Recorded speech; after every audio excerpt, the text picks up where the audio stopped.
चलो बात करते हैं बॉलीवुड के 5 ऐसे एक्टर्स के बारे में जिनकी पहली मूवी सुपर डुपर हिट रही और सबको लगा कि भाई फ्यूचर की बड़ी बॉलीवुड मूवीज में देखने को मिलेगी, और कुछ एक्टर्स तो देखने को मिले भी।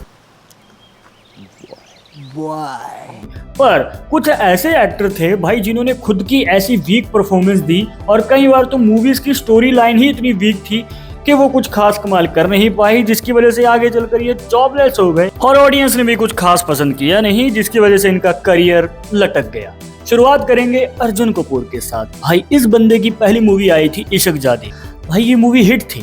उसके बाद आती है टू स्टेट्स, वो भी हिट थी। लोगों को लगा कि भाई अब तो यही फ्यूचर है बॉलीवुड का।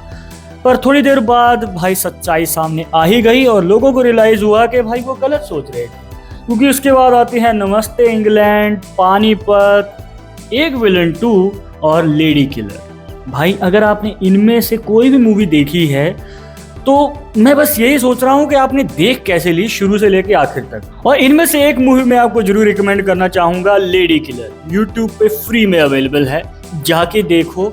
और चैलेंज ये है कि शुरू से लेके आखिर तक देखना है और आके बताना कमेंट बॉक्स में कैसी लगी। अंडरवर्ल्ड में जिक्र ओके भाई, और बात नहीं करेंगे इनके बारे में। आगे बढ़ते हैं आदित्य रॉय कपूर की तरफ। भाई इस बंदे ने शुरुआती टाइम में जो सक्सेस देखी है, मतलब भाई ये हर किसी को नहीं मिलती। सबसे पहले तो इन्होंने एक्शन रिप्ले मूवी में काम किया जो कुछ खास कमाल कर नहीं पाई और सबको पता है कि वो बैक टू द फ्यूचर की रीमेक थी। पर असली करियर शुरू होता है 2013 में आशिकी 2 के साथ। भाई जो उस मूवी का क्रेज था, ये सैयारा मूवी देखने वाले नहीं जान पाएंगे उस क्रेज को। मूवी का हर एक गाना जबरदस्त, शुरू से लेके आखिर तक स्टोरी जबरदस्त और साथ ही साथ इस बंदे की परफॉर्मेंस जबरदस्त। मतलब कि एक ड्रंक कैरेक्टर को प्ले करना इजी नहीं होता है और यहाँ पे भाई एक ही साल के अंदर 2 बार इन्होंने ड्रंक कैरेक्टर को प्ले किया। ये जवानी है जवानी भूल गए क्या, वो भी उसी साल रिलीज हुई थी।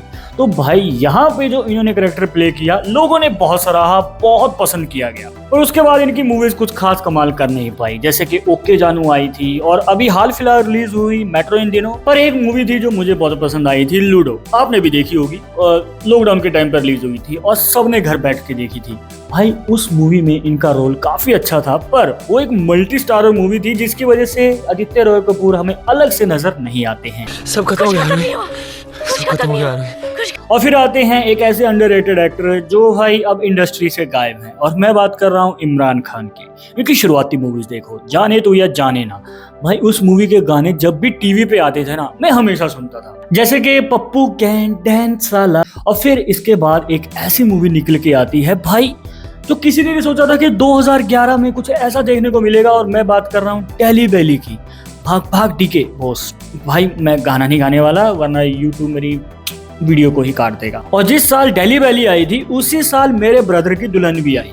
भाई दोनों ही मूवीज जबरदस्त हैं, पर उसके बाद इनका करियर ऐसा डगमगाया कि कोई मूवी चल ही नहीं पाई। जैसे कि गोरी तेरे प्यार में और कट्टी बट्टी, ये मूवीज थिएटर में कुछ खास कमाल कर नहीं पाई, जिसकी वजह से बाद में ये इंडस्ट्री से भी चले गए। अभी थोड़ी देर पहले नजर आए थे, वो पापाराजी फोटो वोटो खींचते रहते हैं ना, जब नजर आए तो सोशल मीडिया पे सब कह रहे हैं कि भाई इमरान खान वापिस आ जाओ।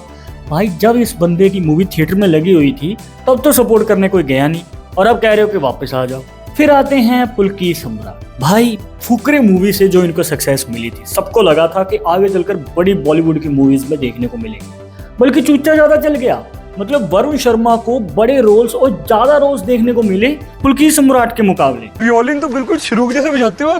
कर दी ना फिर से चूचे वाली बात। अबे वियोलिन नहीं गिटार है। अन्य है, सबके सामने ना बेइज्जती ना खराब किया अगर समझा। देखो फुकरे 1 आई थी 2013 में, पार्ट 2 आया 2017 में और पार्ट 3 आया 2023 में। अब इनके अलावा आप याद करो, दिमाग पे जोर डालो, क्या पुलकित सम्राट को किसी और मूवी में देखा? याद ही नहीं आएगा। बस एक मूवी आई थी बीच में, सनम रे, वो चर्चा का विषय जरूर रही थी पर चल नहीं पाई थी। फिल्म देखने कौन सी? सनम रे। तुझे पास होने में लग जाएंगे 10 जन्म रे, सनम रे। और फिर आते हैं एक ऐसे एक्टर जो कि भाई इंडस्ट्री में हीरो बनने आए थे, खुद सल्लू भाई ने उनको लॉन्च किया था। और खास बात तो ये है कि मूवी का नाम भी हीरो था, पर उसके बाद उनका करियर कुछ खास कमाल कर नहीं पाया, या फिर ये कहें कहीं वो दिखे ही नहीं। और मैं बात कर रहा हूँ सूरज पंचोली की। और यही नहीं, इनकी जो को स्टार थी मतलब अथिया शेट्टी, उन्होंने भी इसी मूवी से डेब्यू किया था, पर उनका भी करियर आगे बढ़ नहीं पाया। खैर, इनके अलावा और कौन से एक्टर हैं जो कि भाई सक्सेसफुल मूवी के बाद जॉबलेस हो गए? अगर आपको पता है कमेंट्स में बता के जरूर जाना।